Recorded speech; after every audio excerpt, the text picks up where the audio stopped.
बोलिए शीतला माता की जय।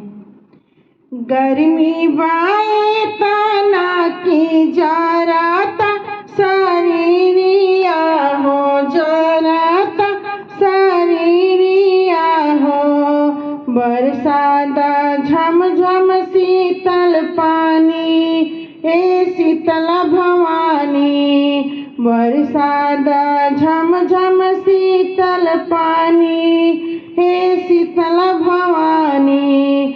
गर्मी के दिनवा में धा धा के धरतिया, अरे धा धा के धरतिया हो।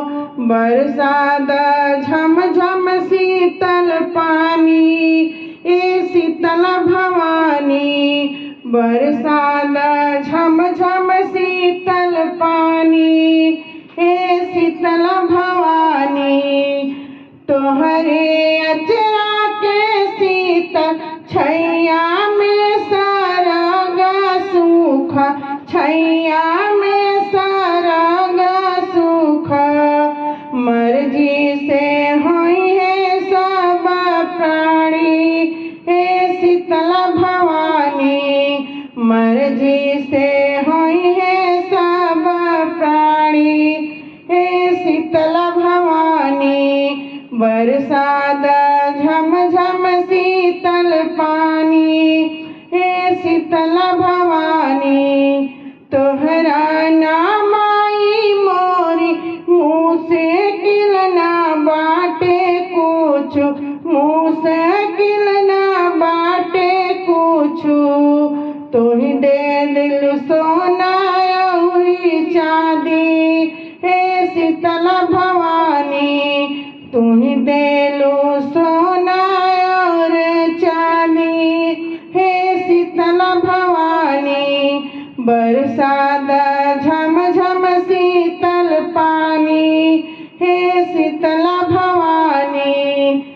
गर्मी के दिनवा में धा धा के धरतिया, जराता शरीरिया हो।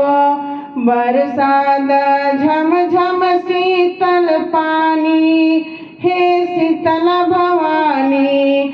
बरसादा झम झम शीतल पानी, हे शीतला भवानी। अर्जी बा हमरोई है बाटे सीताली मैया, बाटे जगदम्बा मैया। पानी से दूर कर परेशानी, माँ शीतला भवानी। पानी से दूर कर परेशानी, माँ शीतला भवानी। बरसादा झम झम शीतल पानी, माँ शीतला भवानी। गर्मी बाए तना की जराता शरीरिया हो, जराता शरीरिया हो।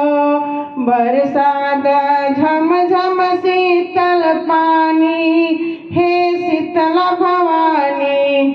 बरसादा झम झम शीतल पानी, हे शीतला भवानी।